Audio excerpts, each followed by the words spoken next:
Épale Venezuela, muy buenas tardes queridos amigos, queridas amigas, bienvenidos como siempre en Buena Hora. Su servidor Mario Villegas, listo para compartir con ustedes hasta las 3 de la tarde de este día jueves 5 de junio. Jueves 5 de junio, mañana es viernes 6 de junio. Viernes vino tinto, se enfrenta a Venezuela a Bolivia en un juego crucial, importantísimo, que puede ser determinante, o no puede ser, es determinante para la participación o no de Venezuela en el próximo Mundial de Fútbol. Así que pendientes, mañana a las 5 de la tarde, la Vinotinto se enfrenta a Bolivia. Nuestro programa, queridos amigos, queridas amigas, una presentación del servicio geriátrico del doctor Argenis Portillo. Consulta previa cita por el teléfono 0414-309-0806, 0414-309-0806.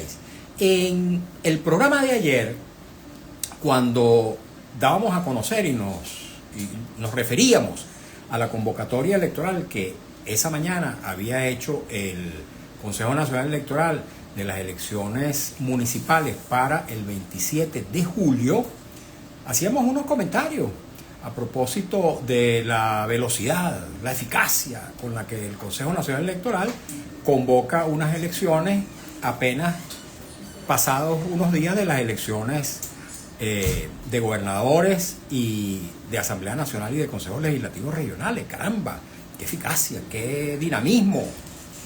¿Y para cuándo los resultados del 28 de julio? Preguntaba yo ayer. Porque el Consejo Nacional Electoral, ese que ahora hace alarde de una gran eficacia, de una gran velocidad en el ejercicio de sus funciones, bueno, se mantiene en mora respecto a los resultados del 28 de julio. Mora que además constituye un desacato al mandato del propio Tribunal Supremo de Justicia, que instó al CNE a publicar los resultados de las elecciones presidenciales del 28 de julio. Pero además de eso, yo comentaba, y eso lo he comentado a lo largo de muchos días, que el gobierno, lejos de salir disminuido de este proceso electoral del 25 de mayo, sale más bien con mucho más poder. Imagínense ustedes, ahora tiene todas las gobernaciones de Estado menos una, y tiene muchos más diputados nacionales y muchos más consejos legislativos regionales que los que tenía antes del 25 de mayo. Pues bien, yo les voy a leer unas palabras escritas por una persona que va a participar con nosotros esta tarde en nuestro programa y que describe con mucha más pertinencia, con mucha más fuerza argumental lo que yo de algún modo he dicho todos estos días. Dice: María Corina Machado calificó los comicios del 25 de mayo como una derrota para el gobierno. Más del 85% de los venezolanos desobedecimos a este régimen.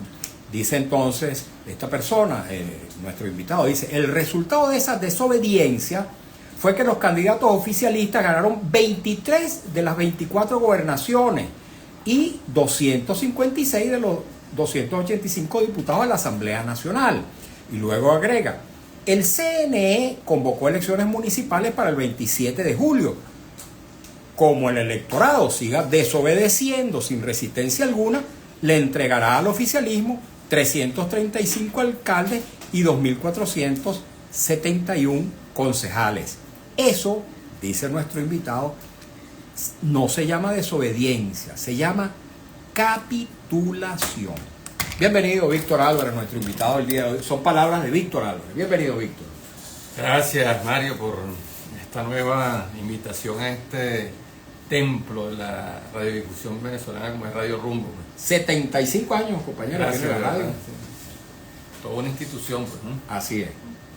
Sí. Bueno, Mario, creo que esa manera de interpretar esa desobediencia, ¿no? Que es una actitud muy pasiva, que no permite conquistar espacios de poder, que no permite recuperar trincheras, ¿no? De resistencia y de lucha institucional, es tremendamente contraproducente, ¿no? Para este objetivo de lograr un cambio político por la vía electoral pacífica, a este propósito nacional de de ponerle contrapesos al gobierno para evitar que siga arrollando, que siga pasando la planadora, porque abstenerse sencillamente es entregarle al gobierno el control absoluto de todos esos poderes públicos que a su vez influyen en la designación de otros poderes públicos. O sea, nada más y nada menos la Asamblea Nacional, por ejemplo, que se acaba de entregar. Allí es donde se designan los rectores del Consejo Nacional Electoral. Allí se designan los magistrados del Tribunal Supremo de Justicia. Se designan los directores del Banco Central de Venezuela. El Contralor General de la República, el Defensor del Pueblo, y entonces después nos quejamos de que competimos con un árbitro que está parcializado, que las decisiones están sometidas a un tribunal superior que está subordinado al gobierno. ¿Y de dónde nace esa problemática? O sea, nace justamente de una orientación política que llama a la abstención, y sencillamente, bueno, ya vimos lo que pasó. Pues, yo digo que todavía a estas alturas estamos padeciendo las consecuencias de la abstención del 2005, porque fue a partir precisamente de ese proceso abstencionario o abstencionista que el chavismo le puso la mano a todos los poderes derivados de la Asamblea Nacional. Claro. Y entonces hemos pasado 2 décadas, 20 años, ¿no? Porque estás hablando del 2005, sí, de las parlamentarias del 2005, hemos pasado 20 años como el perro que intenta morderse la cola, ¿no? O sea, en un círculo vicioso, repitiendo una y otra vez, cuando también en estos 20 años ocurrieron episodios que ya han sido suficientemente analizados y comentados, y es que cuando la oposición retomó la ruta electoral, pudo recuperar entonces esos espacios, ¿no? Que son tan importantes para ir logrando esa acumulación de fuerzas que permite ese equilibrio de los poderes, ¿no? Entonces, tiene mucho que ver cómo cada bloque, ¿no? Cada tendencia interpreta su acción política, ¿no? Hay quienes la interpretan como un proceso de avances graduales, paulatinos, de ir acumulando fuerzas, ¿verdad? Ganar, tener una fracción parlamentaria cada vez mayor en cada elección, ganar el mayor número de gobernaciones posibles, de alcaldías, de legisladores regionales, hasta que realmente se constituye una posición de fuerza que llega a ser reconocida y respetada por la Fuerza Armada Nacional y por los demás actores políticos venezolanos. Entonces eso es precisamente lo que no ha hecho ese sector que reiteradamente ha incurrido en el error de llamar a la abstención. Ok. Víctor Álvarez, economista, coordinador de un proyecto muy interesante que se llama Pedagogía Económica y Electoral. Vamos a hablar también un poquito de la economía, Víctor. Pero antes de tocar ese aspecto, que también es importante para conocer tus valoraciones de la coyuntura, me gustaría preguntarte acerca de qué puede estar detrás de la abstención. Porque hay quienes piensan que no participando el gobierno se deslegitima, que el gobierno pierde poder y que puede ocurrir 2 cosas. Una, que producto de las contradicciones internas el propio gobierno se pueda desmoronar, o que factores internacionales, por la vía de las sanciones, por la vía de la máxima presión, obliguen al gobierno a declinar y a entregarse. ¿Qué piensa de esa posibilidad? Eso puede operar ciertamente en una Venezuela como la nuestra, en un país como el nuestro. Mira, si lo vemos a la luz de lo que ocurrió a partir del año 2018 para acá, cuando hubo unas elecciones presidenciales el 20 de mayo del año 2018, que fueron cuestionadas, que no fueron reconocidas, que luego ese segundo mandato de Nicolás Maduro sencillamente fue desconocido por casi 60 países, donde se montó un gobierno interino, donde se desplegó aquella estrategia de máxima presión, de sanciones petroleras, financieras, comerciales, ¿no?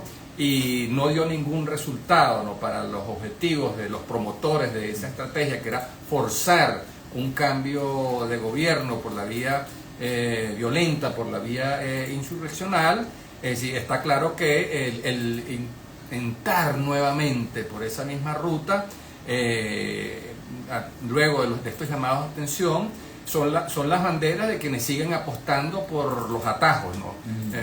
Por acortar caminos, ¿no? Por no sudar la camiseta y no gastar la suela en una estrategia de construcción de una fuerza política que pasa por participar en cuantas elecciones se convoquen en el país para ir, como decía al comienzo, bueno, ir recuperando, reconstruyendo esos espacios de resistencia y de lucha institucional. Y si te pones a ver, los principales promotores de la abstención son precisamente esos que siguen apostando a esas salidas violentas e insurreccionales. Sí, por cierto que yo vi esta mañana y le di lo que llaman me gusta a una publicación de una fotografía que hizo el alcalde de Chacao, Gustavo Duque, en su perfil de Instagram. Aparece él en una fotografía de espaldas, atrás dice Chacao, con la mano alzada, mucha gente al frente de noche, y dice como lema, dice: la casa no se entrega. Caramba, y yo digo, ¿cómo es que la gente no entiende, o buena parte de la sociedad venezolana no entiende, que entregarle el poder de las gobernaciones, de las alcaldías, de los consejos municipales, de los consejos legislativos regionales al gobierno, lejos de favorecer el cambio político, por el contrario, robustece el poder institucional, político y de todo orden del gobierno? ¿Qué opinas de eso?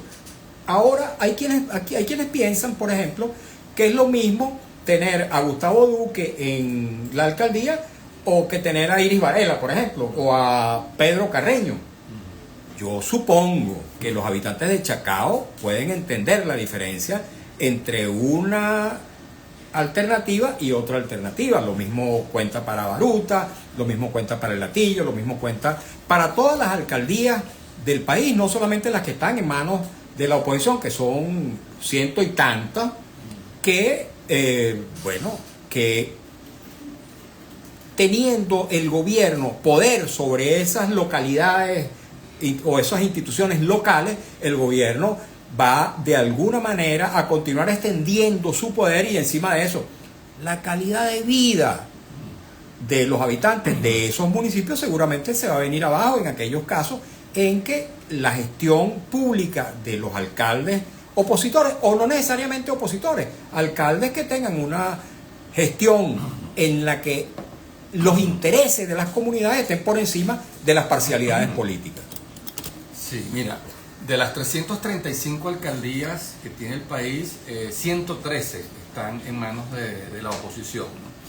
Habría que ver cuántos de esos 113 alcaldes hicieron una buena gestión y merecen ser reelectos, ¿no? Merecen nuestro apoyo, de los que creemos en la ruta electoral, ¿no? Porque no solamente por el hecho de que sea alcalde de oposición merece ser reelecto. Habría que ver la transparencia y la calidad de su gestión.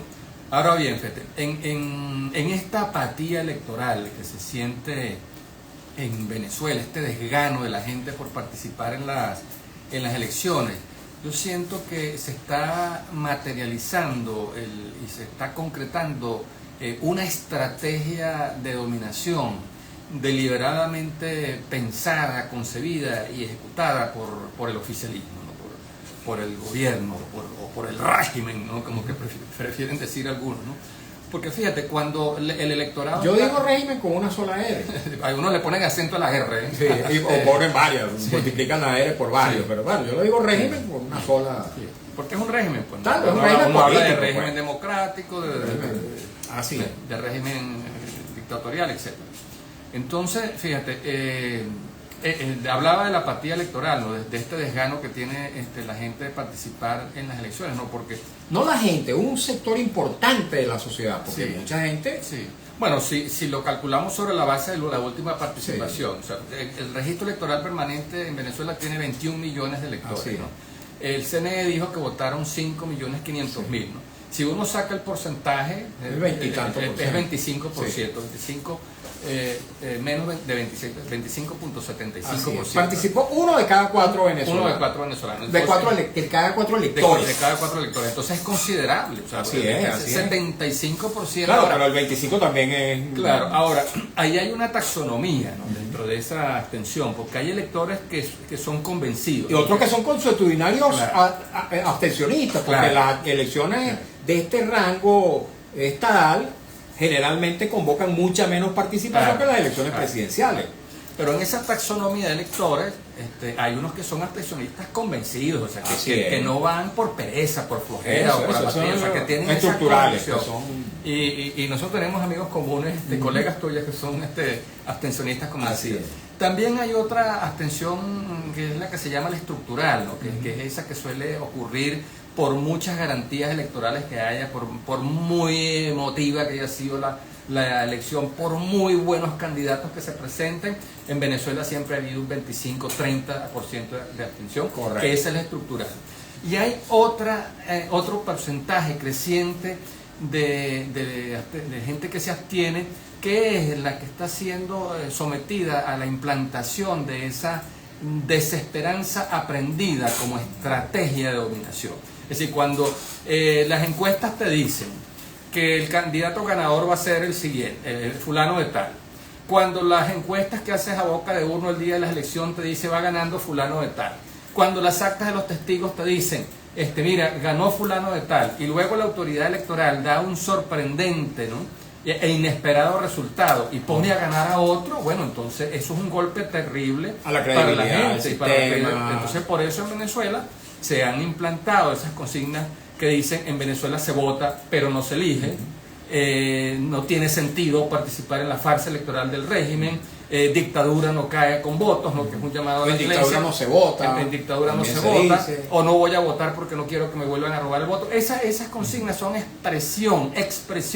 de esa desesperanza aprendida, que es una estrategia de dominación, porque el deterioro de las condiciones electorales justamente ha sido la estrategia para provocar ese desgano, esa falta de confianza. O sea, cuando te inhabilitan a los candidatos ganadores de la oposición, cuando intervienen a los partidos políticos y les quitan las tarjetas, cuando muchos dirigentes son perseguidos y son forzados a irse al exilio, y otros son presos, cuando otros están en la cárcel y no se pueden postular, cuando tienes una situación de que no puedes entrar a los medios de comunicación públicos a presentar tu oferta electoral, o sea, tienes una cantidad de estimulaciones aversivas, de desestímulos que te quitan las ganas de participar. O por ejemplo, la convocatoria apresurada de la elección municipal, también. Que se sabía, porque desde el año pasado se sabía que este gobierno, como dicen en la esquina, está aplicando una de velocidad para dejar fuera de juego al otro que está en un conflicto interno, que no termina de reponerse del trauma postelectoral, que no se prepara, que no se reúne, que no busca candidaturas unitarias, que no arma una maquinaria electoral. Entonces el gobierno sabe perfectamente las debilidades del rival que está enfrentando y las explota, o sea, le saca hasta el último jugo. Ok.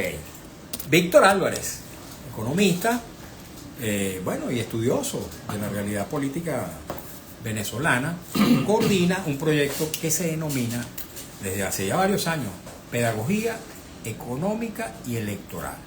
Desde el punto de vista pedagógico, Víctor, ¿qué enseñanza puede dejarle a los venezolanos, a la sociedad venezolana, toda esta experiencia que hemos acumulado a lo largo de todos estos años y que, de algún modo sigue manteniendo, como tú bien decías, a buena parte de la sociedad venezolana dando vuelta alrededor de sí misma, tratando de morderse la cola?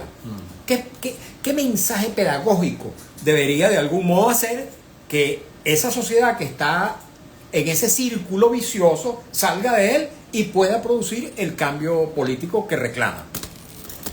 Bueno, mira, siguiendo el hilo que hemos llevado en esta conversación, creo que la primera es convertir las experiencias en aprendizaje.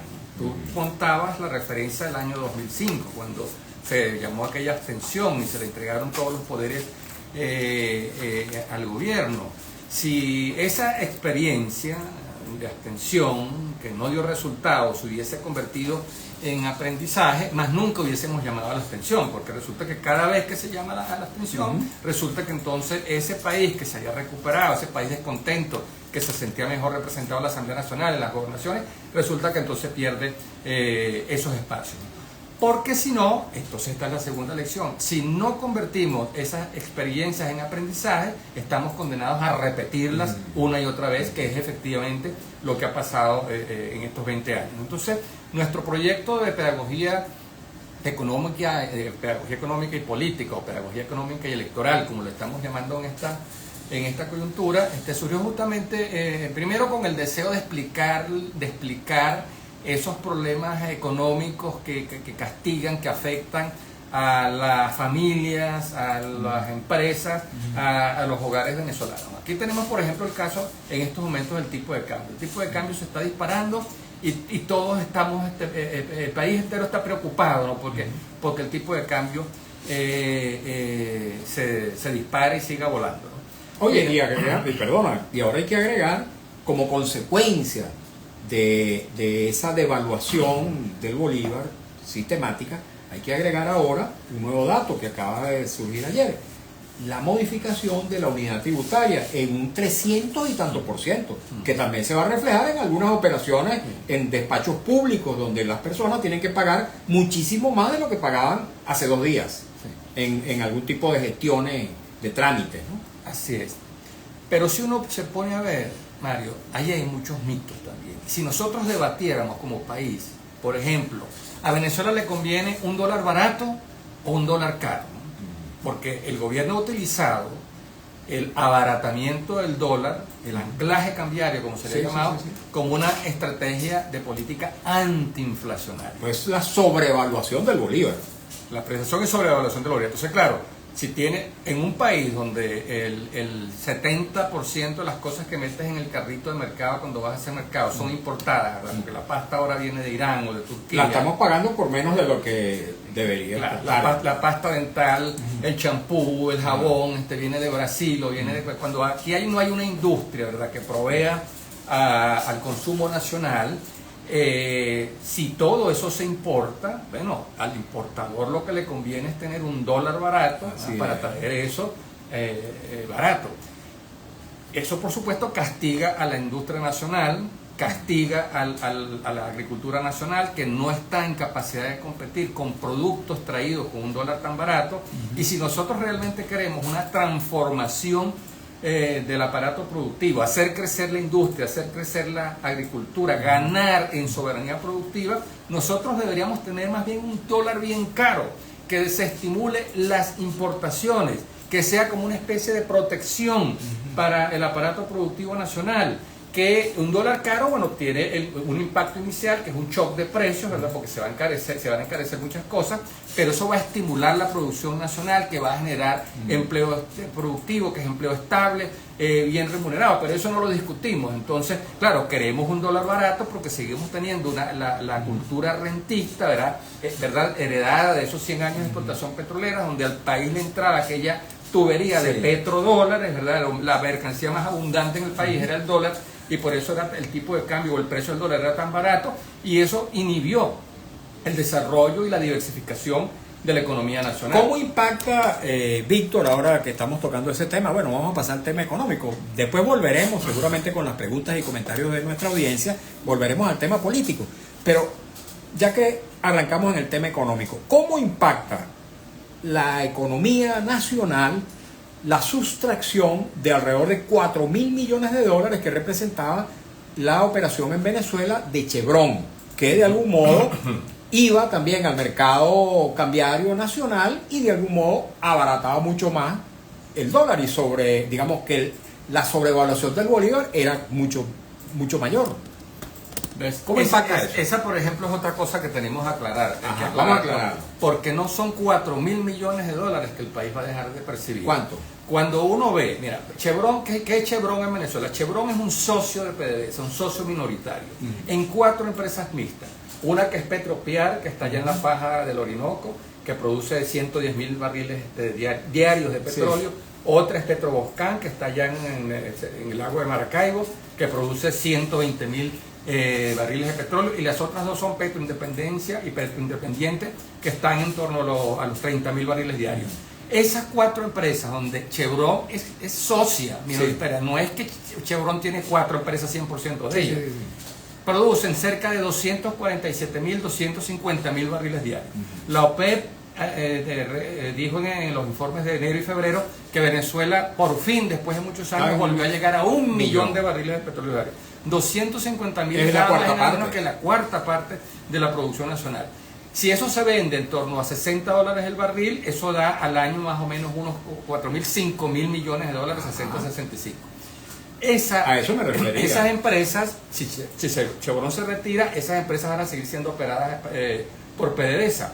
El reto es dónde la industria nacional coloca ese petróleo, porque ya no lo va a poder vender en Estados Unidos porque se prohibió. Y tiene capacidad, perdóname, y tiene capacidad la propia PDVSA de producir esos 250.000. Claro, las empresas están activas. Es muy distinta esta Chevron de la segunda administración Trump a la Chevron de la primera administración Trump, que no llegaba a los 100.000 barriles, ¿no? Y entonces, claro, aquella capacidad de extracción se cayó. En estos momentos el gran reto es preservar, que se sigan extrayendo y se sigan produciendo esos 250.000 barriles, y el reto es ver dónde se colocan, en qué mercado se colocan. ¿Y a qué precio? Exacto. Como es un petróleo que está sancionado, lo más probable es que haya que conceder descuentos para estimular a que lo compren. ¿Cuánto puede ser la pérdida, más o menos, aproximadamente? Mira, en un escenario optimista, 20%, descuentos de 20%. En un escenario muy malo, donde haya que conceder enormes rebajas, 35-40%. Pero eso te dice entonces que de los 4.000 se van a perder, son 1.200 millones de dólares. O sea, eso por un tercio. Un tercio, un poquito más de un tercio. Un poquito menos de un tercio. Un poquito, un 28%, 26%. De todos modos, 1.200 millones de dólares. Y ya se está viendo, ya se está viendo, porque desde que Trump lanzó aquel post en su red social cuando estaba tratando de que le aprobaran su plan presupuestario en el Congreso, y que los 3 diputados, los 3 congresistas cubanos lo pusieron contra la pared y le dijeron Salazar y Carlos Jiménez. Correcto. Lanza una señal clara de que el gobierno de Venezuela va a ser castigado o no cuentes con nuestros votos. Bueno, desde ese momento te pones a ver el precio del dólar empezó a subir, porque entonces los agentes económicos se anticipan. Dicen, oye, mira, si quitan las licencias, Chevron no va a poder seguir vendiendo el petróleo a precios de mercado en Estados Unidos, no va a entrar la misma cantidad de plata en Venezuela. Y recordemos que Chevron le inyectaba al mercado cambiario en torno a 150 y 200 millones mensuales al mercado cambiario, lo que mantenía más o menos el precio de la divisa. Multiplícalo por 12 meses. A eso claro. Entonces, sí va a haber un impacto, ¿verdad? Pero ni tan calvo ni con 2 pelucas, ¿no? Y es lo que le debemos en esta labor pedagógica explicarle bien al país. Muy bien, muy bien. Bueno, qué bueno que lo aclaras, porque hasta ahora se había hablado incluso por personas de una presunta calificación profesional de alrededor de 4.000 millones de dólares que dejarían de entrar al país producto de esta decisión de no renovar la licencia a Chevron. Tendría que caer a cero la producción en esas 4 empresas. Ok.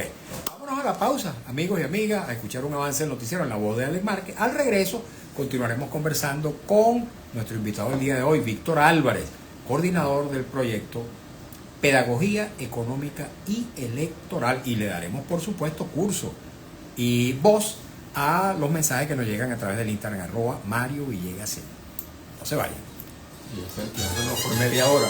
Sí. Pero Víctor, aquí continuamos un ratito más. Háblanos del proyecto Pedagogía. Háblanos un poquito más del proyecto. ¿Es un equipo que te acompaña? ¿Eres tú solo? No. Cuéntanos un poquito y de la publicación que ustedes hacen. Bueno, mira, todos los interesados pueden ver los contenidos del proyecto a través de nuestro canal YouTube. Es un proyecto que el canal YouTube se llama Pedagogía Económica y Electoral. Allí van a encontrar muchos videos explicativos de manera muy sencilla, muy pedagógica, sobre esos problemas económicos que tienen que ver, bueno, cómo afecta el déficit fiscal a los hogares, a las empresas, cómo afecta la emisión de dinero sin respaldo, nuestro poder adquisitivo, cómo impacta el tipo de cambio, la estructura de costos y nuestros bolsillos, cómo hacen sangrar nuestros presupuestos, ¿no? Porque la economía ha sido vista como una materia de expertos, ¿no? de voces muy autorizadas, ¿no? Pero resulta que la economía nos afecta a todos, ¿no? A las empresas, a las instituciones, a los hogares, a los niños que están en un colegio cuando no se puede pagar la mensualidad, o sea, nos afecta a todos. Entonces la idea justamente del proyecto es que tengamos mayor conciencia económica, mayor comprensión de los problemas económicos y poder estimular una ciudadanía que sea capaz de interpelar, ¿no? a su dirigencia y que no se deje marear con con facilidad, ¿no? por tanto charlatán y tanto fanfarrón que hay en esta materia, ¿no? Así es. Entonces, en el canal YouTube de Pedagogía Económica pueden ver estos videos. También, quien le guste leer, en el blog publicamos Sí, sigue aquí. en el blog publicamos análisis, ¿no? Para aquellos que quieran estudiar más a fondo estos problemas. Tenemos un Instagram con piezas más cortas, ¿no? más potables, más amigables. También tenemos un podcast, ¿no? Para aquel que no tiene tiempo de leer, pero sí le gusta oír mientras está haciendo otra cosa. ¿Y realizan actos presenciales, Víctor? No, hacemos muchas conversaciones, entrevistas, ¿no? Conversaciones. Por ejemplo, ahora tenemos un ciclo de conversaciones con embajadores sobre cómo fueron los procesos de paz y de transición de la dictadura a la democracia en esos países. Entonces hemos conversado por ejemplo, con el embajador de Polonia, con Chile, con el embajador de Colombia, hemos hecho los casos de Brasil, de Argentina, de Uruguay, para contribuir a elevar el debate político nacional, ¿no? Porque aquí somos muy cortoplacistas, no queremos las soluciones de la noche a la mañana. Y esos procesos, si algo nos dicen, es que fueron procesos lentos, de marchas y contramarchas, progresivos, ¿no? de entendimiento, y eso es lo que hacemos. Ok. Bueno, amigos, ahora sí vamos a escuchar a Alex Márquez. Ya avanza el noticiero y al regreso continuamos con nuestro invitado Víctor Álvarez.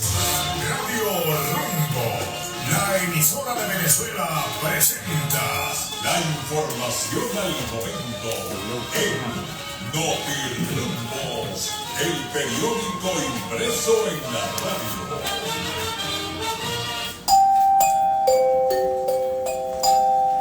Notirumbo se informa, la plataforma unitaria democrática solicitó al gobierno estadounidense que levante la restricción de entrada a su territorio a ciudadanos venezolanos anunciada por la administración del presidente Donald Trump. El expresidente de Estados Unidos, Joe Biden, rechazó las ridículas y falsas acusaciones hechas por el actual mandatario Donald Trump y su orden de que se investigue la validez de las órdenes ejecutivas e indultos firmados por el demócrata, quien aseguró que fue él quien tomó las decisiones durante su mandato. Un autolavado de motos y su contaminación sónica, así como la venta de licores, acabaron con la paz y la tranquilidad de los habitantes de la primera avenida del cuartel, esto en Katia. Los uniformados, entiéndase la Policía Nacional Bolivariana, sin preocuparse, informó Notirumbos, 2:34 minutos, hora Rumbos, la emisora de Venezuela. Informando y sonando, Radio Rumbo 670 AM, 75 años.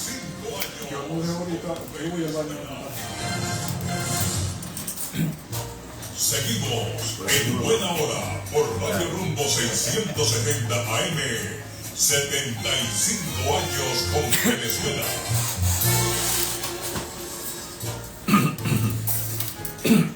Continuamos, queridos amigos, queridas amigas, en buena hora. Momento de hablarles del servicio geriátrico del doctor Argenis Portillo. Me complace mucho, siempre lo digo, me complace mucho dar referencia positiva de este servicio que presta el doctor Arlenis Portillo, porque conozco no solamente de su capacidad profesional, de su entrega, sino también de su calidad humana, de su compromiso existencial con la salud de los adultos mayores. El doctor Portillo es un médico geriatra de una larga trayectoria, de una larga experiencia, trabajó por muchos años en el Instituto Nacional de Geriatría. Es también médico intensivista, profesional de la medicina crítica y además profesor de nuevos médicos, tanto en la Escuela Vargas de la Universidad Central de Venezuela como en la Academia Militar. Su consultorio está situado en la esquina de Las Ibarras, en la avenida Urdaneta, y presta también servicio domiciliario, cosa muy importante para aquellas personas que no están en capacidad de trasladarse a otro lugar. 0414-309-0806. Por favor, tomen nota de este número telefónico que le puede resultar de utilidad. 0414-309-0806. Lo recomiendo ampliamente. Y continuamos en nuestro programa con Víctor Álvarez. Aquí lo tienen, economista, una persona muy entregada a la investigación. Ha recibido varios premios, por cierto, en su largo andar académico y profesional. El buen amigo Víctor Álvarez ha estado conversando con nosotros tanto sobre el tema político electoral como sobre el tema económico, porque él es coordinador de un proyecto que se denomina Pedagogía Económica y Electoral. Víctor, para aderezar esta conversa voy a leer algunos de los mensajes para que luego tú los respondas en bloque o puedas responder también específicamente a alguno en el que quisieras centrarte. Vamos a darle la palabra entonces a nuestra audiencia. @León del Valle 62 nos escribe a través de nuestro Instagram, @Mario Villegas 100. También tenemos activo las plataformas de Radio Rumbo. Dice @León del Valle 62, impulsamos la campaña por la visita humanitaria de la Cruz Roja a los presos políticos. Y dice Feliberto 51, buenas tardes Mario, ¿cómo asegura este señor que la trampa no existe? Bueno, no creo que él haya dicho que no existe, pero en todo caso él lo responderá. Agrega León del Valle 62, un país disfuncional en manos de una sinrazón a la carta, país claro de lo que no queremos. Enlazarnos en un mismo propósito es la tarea. Henry Joel Nieves. Pero es que ya tienen el control de todo y no lo van a soltar. Saquemos o no más votos. No van a soltar los poderes. Los poderes se sueltan en democracia, no en dictadura. @Nelson siempre 52. Debimos haber dado el resto el 28 de julio. Líderes y pueblo, con énfasis en nosotros los de la tercera edad, dejar el miedo. Por cierto, yo he comentado que el liderazgo el 29 y el 30 de julio estuvo ausente. Por una parte, Edmundo González Urrutia, por quien yo voté, ustedes saben que yo en muchas ocasiones hablé de la candidatura de Edmundo González Urrutia, que era un candidato, no había la posibilidad de que hubiera un candidato más potable, más demócrata, más respetuoso de la legalidad, de las normas, de las personas. Bueno, desgraciadamente Edmundo González Urrutia se metió en una embajada y la lideresa María Corina Machado esos días desapareció, y también otros líderes de la oposición, de modo que ese pueblo que salió a la calle el 28 de julio se vio reprimido por una parte y desasistido por sus liderazgos naturales. Pero bueno, ya vas a hablar de eso, Víctor, tú también. Henry Joel Nieves, María Corina Machado o quien sea puede o no llamar a no votar. Yo no voto porque no le encuentro sentido votar si no te reconocen la victoria. @Chirula1954, señor Víctor, insisto con mi pregunta. ¿No cree usted que los responsables de esta situación de Venezuela es el pueblo venezolano que sigue votando por el gobierno y el pueblo venezolano que se abstiene? O sea, ambos. @Henry Joel Nieves. Entonces, ¿la ruta cuál es? Votar y que te roben. Pregunto, ¿cómo construir espacios si te roban el voto? Interesantísimas preguntas, ya las vas a responder, Víctor. Pero me gusta darle la palabra siempre a nuestra audiencia. @Joangel92. El gobierno no respeta resultados. Si gana un opositor, le colocan un padrino a la mala para entorpecerle su gestión. Entonces, ¿qué sentido tiene votar? Y el chavismo mandaba igual, así no tenía las gobernaciones. Por cierto, en estas últimas 4 gobernaciones, yo eso siempre lo aclaro, de la oposición no les pusieron esos protectores que sí les habían puesto en periodos constitucionales anteriores. Chirula 1954. La oposición está errática. No votó el 25 de mayo, pero ahora en la elección de los alcaldes sí van a votar con el mismo CNE. No se entiende, de verdad. Yo lo he dicho. Eso es una contradicción. O ir a votar entonces en la reforma constitucional. Las razones para votar en la reforma contra la reforma constitucional que venga, o las razones para votar en esta elección municipal, son las mismas razones que habían privado para votar en la elección del 25 de mayo, como también las mismas razones para votar el 28 de julio del año pasado. Henry Joel Nieves, ¿quiénes viven en Colinas de Tamanaco, en el country, en Valle Arriba? ¿Los maduristas, Mario? ¿O es que tú crees que viven en Katia? Deja que gane un alcalde madurista y que les arruine el paraíso. Bueno, a eso me refiero cuando digo, bueno, van a preferir a, por ejemplo, a Darwin González o a Pedro Carreño, a Iris Varela, o un personaje de estos que son, digamos, absolutamente conflictivos, que seguramente vendrán algunos por la venganza, qué sé yo, o que son extremadamente sectarios y partidistas y convierten esas alcaldías en otros centros rojos, rojitos, como el resto de la institucionalidad del Estado que está en manos del chavismo. Dice Chirula 1954, creo que los abstencionistas perdieron el sentido de razonar, ya que se permite que María Corina los mande a no votar, o sea, llegaron al fondo y siguen cavando más hondo. @Félix Tobar 5, buenas tardes, doctor Mario, pregúntele a mi amigo don Víctor, qué novedad que vamos directo a convertirnos en una Cuba, la de hoy. Figúrese que uno va al malecón en Cuba y uno va de visita. Bueno, no entendí completamente el mensaje porque tiene algunos errorcitos que seguramente son en el teclado, que el amigo seguramente no pudo resolver. Dice Modaira Rubio, excelente como siempre Víctor Álvarez, eso sí, no apto para fachotes y ultra reaccionarios. Bueno, hasta aquí algunos comentarios, luego si da tiempo leeremos otros. Víctor, ¿qué reflexiones te invita a hacer este conjunto de emociones expresadas a través de la palabra de la audiencia? Bueno, primero que todo, saludos a tu audiencia, ¿no? Que sé por la cantidad de veces que ya he venido a tu programa que es una audiencia muy consciente, ¿no? Y culta políticamente. Sí, señor. No es una audiencia que cualquier invitado va a intentar engatusar, porque ya uno está consciente del perfil, ¿no? de las personas que te escuchan. Y en general, Víctor, algo que me complace mucho, gente muy respetuosa.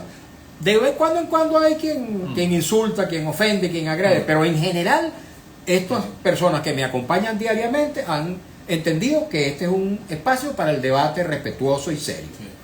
Bueno, porque ya ves el calibre, ¿no? El voltaje de las preguntas que han hecho, ¿no? que igual lo ponen a uno a pensar, ¿no? Así es. No tiene uno respuestas preestablecidas, así es. Pero bueno, tratando de en el brevísimo tiempo que nos queda de dar una reflexión en conjunto.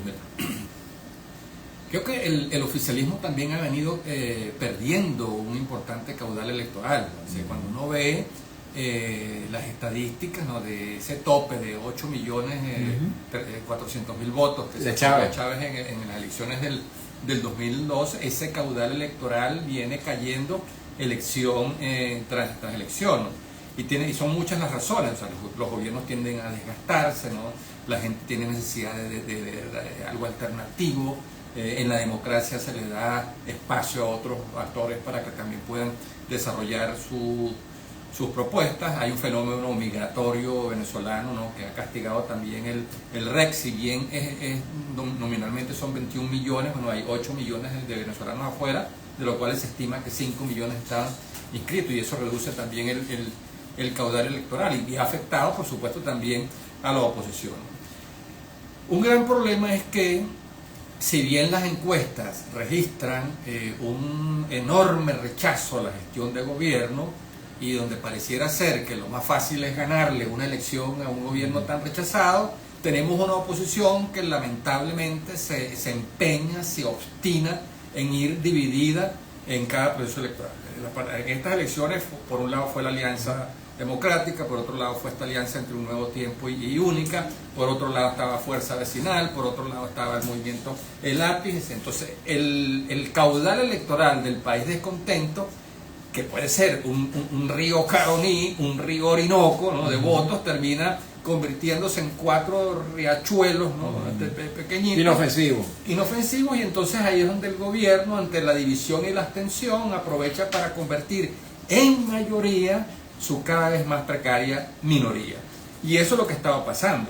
Mientras no tengamos una oposición que comprenda que si quiere capitalizar electoralmente ese enorme rechazo a los candidatos oficialistas, tiene que hacer lo posible por dejar a un lado sus rencores, sus facturas, sus afanes de venganza, y poner por encima de todo el interés nacional y lograr candidaturas únicas y unitarias para la elección del 27 de julio, donde se van a escoger 335 alcaldes y 2.471 concejales municipales que son activistas allí en los barrios, en las bases, porque el concejal es el que está más cerca de la gente. Y que hay que inscribirlo la semana que viene, Víctor. Así es, sí, hay muy poco plazo, pues en tiempo de descuento que estamos.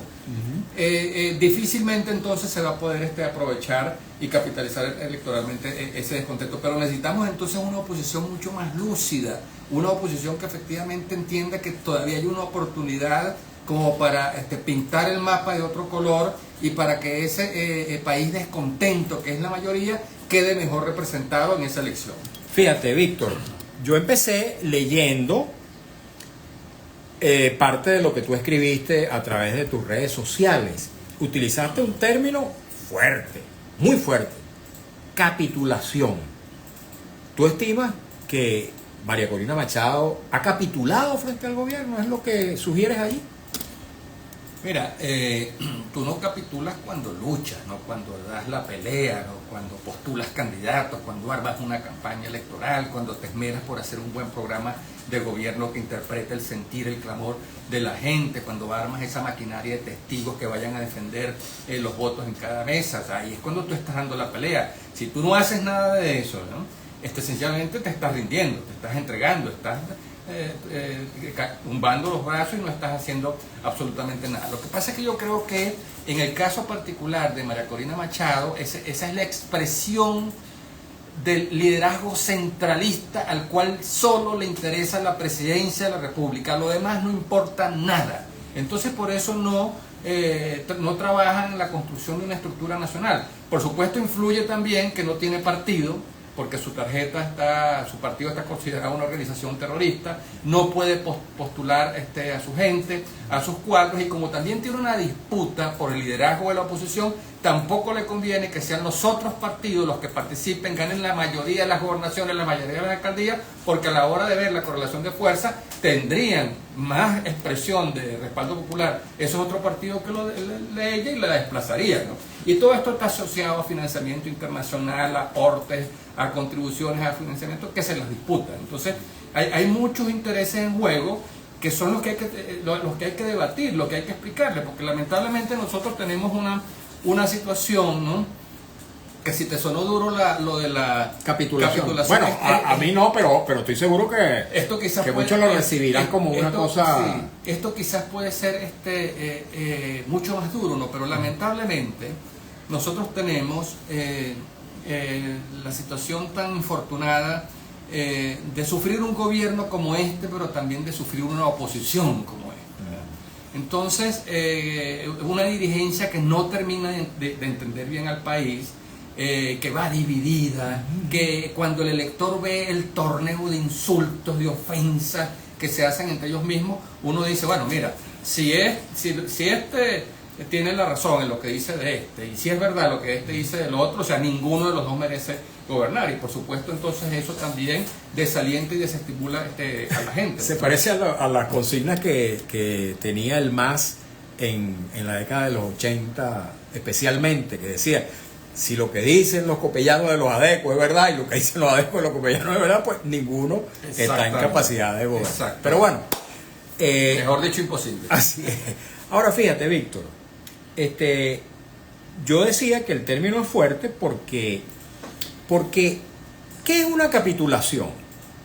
La capitulación es el documento que manifiesta materialmente la rendición de uno de los contendientes en un conflicto bélico especialmente. Entonces, si tú dices María Corina Machado capituló, está diciendo definitivamente que se rindió frente a Nicolás Maduro y el gobierno. ¿Es así?